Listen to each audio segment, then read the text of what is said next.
So we're going to look at this concept called character styles and paragraph styles. What are they and why are they so important to you?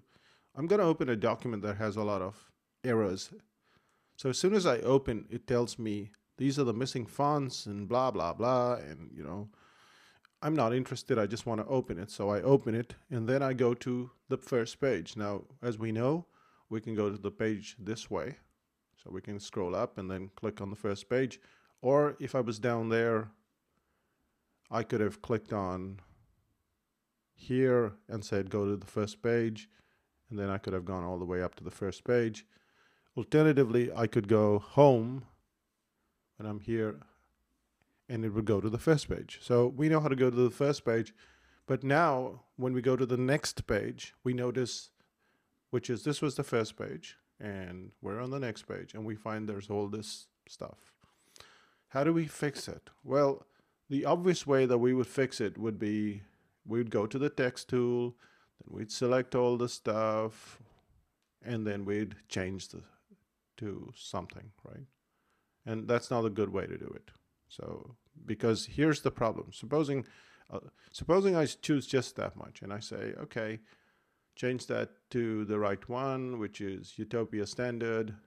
And then when we look at it, notice this section got fixed, but everything else stayed the same. Now, this is the problem because I've got a document that has many pages. This one has, this is going to page 73. What am I going to do? Go to page 71, 2, 3, 4. What if the document is 400 pages? I can't go around changing stuff like this. So that's why we have something called paragraph styles. So what are paragraph styles? Really, the paragraph styles are the styles that you're going to use for a paragraph. So all of this stuff that you look at is a paragraph, and that's another paragraph, and that's a third paragraph, and that's a fourth paragraph. So they are called paragraph styles. They're whole chunks of text. On the other hand, this piece could be considered a character, just one character, or a line like that, which is the subhead, could be considered a character. That could be considered a character. If you wanted Apple, for instance, to stay by itself, it's a character. So the difference between character styles and paragraph styles is that paragraph styles go across big chunks of text and character styles go across smaller chunks of text, something like a subhead, like that, or a specific word, maybe like Apple, or maybe you want to make something bold consistently, or you want to put in a URL consistently. Well, that's a small character. Supposing I want to make that a URL, then that's a character style. That's what I would apply a character style to. If I wanted to go across this whole thing and make it bold, well, I would use a paragraph style, but then it would change the paragraphs across all the pages. So I don't know if you're getting it, but you will get it eventually. So let's go to change all of this stuff. How do we change it? We go to the text tool and we select. So we select where it's pink, anywhere it's pink. And immediately what it does, it tells us two things. One is that it's none here, which is in the character styles. Why? Because it's not a character. It's just a paragraph. So if we go here, we will notice the same thing. Here, same thing. Here, same thing. It's all body copy. And so it's going and telling you it's body text. So now we know it's body text. Once we've selected it, we just double click on it. And I've called it body text, but you can call it James Bond for all you care. So I could call it James Bond and it'll still work. It just needs a name. And for now, we'll call it character style, but let's go and change James Bond. So if I were to select any place here, just anything, immediately it would change James Bond because it knows that, hey, this is what it's referring to. If on the other hand I were to click here, notice it went to chapter head. I come back down here, it goes to James Bond. I go up here, it goes to chapter head. So all of these things are different paragraph styles, and in this case, we just want to change the paragraph style for this one. So we click on James Bond or body text, whatever you want to call it. You go to the second one, and here's where the font is located.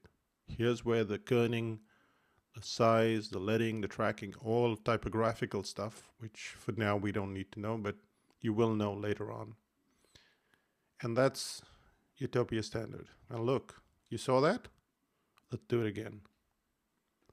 So I went to James Bond, I went to the second level, Utopia Standard, everything changed. Now, when I said OK, I also had this preview clicked on, which is why you saw everything happening. If the preview wasn't clicked on, you wouldn't see it until I clicked OK. When I click OK and I go through the document, there is no pink stuff. Notice there is no pink stuff. Oh, yes, there is. There is some pink stuff, and that is this stuff. Now, as soon as I click here, it goes to James Bond or body text, whatever you want to call it. But this stuff hasn't changed. Why hasn't this stuff changed? That's because this is a character style.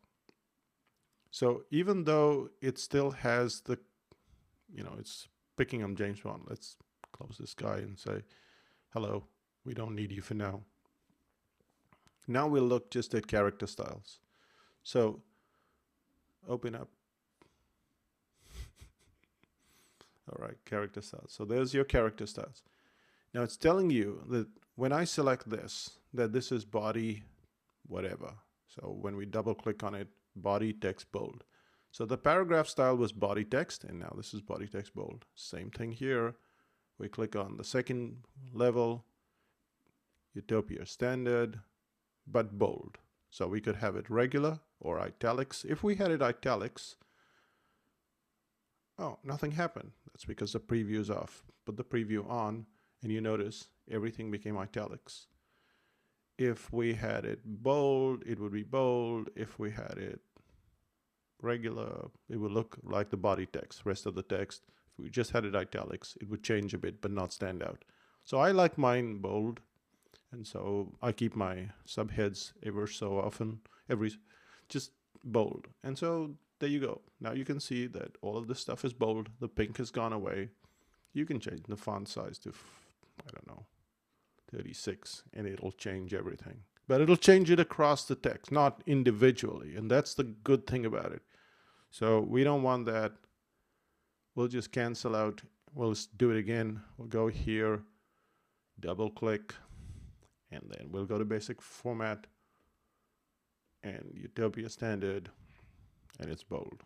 We know everything's good. We like it. We say okay, and we're good to go. Now when we look through the document, there's no pink, nothing, just nothing. Just clean document. That's your paragraph style.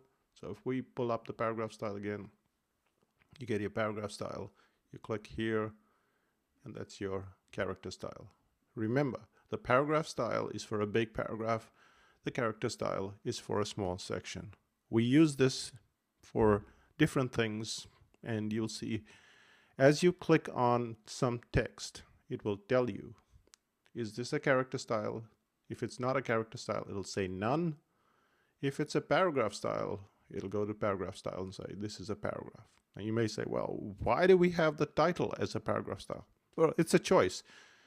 You can choose anything, but if you choose a character style, tend to make it just small section. So I could have made this a character style as well. It didn't have to be a paragraph. Just remember, small pieces of text, local kind of formatting, you want to keep it as character style. Big pieces of text, they're paragraphs, keep them as paragraph styles. And that's the simple way to go about it. That's it. Confused me for a long time. Shouldn't confuse you anymore. Bye-bye.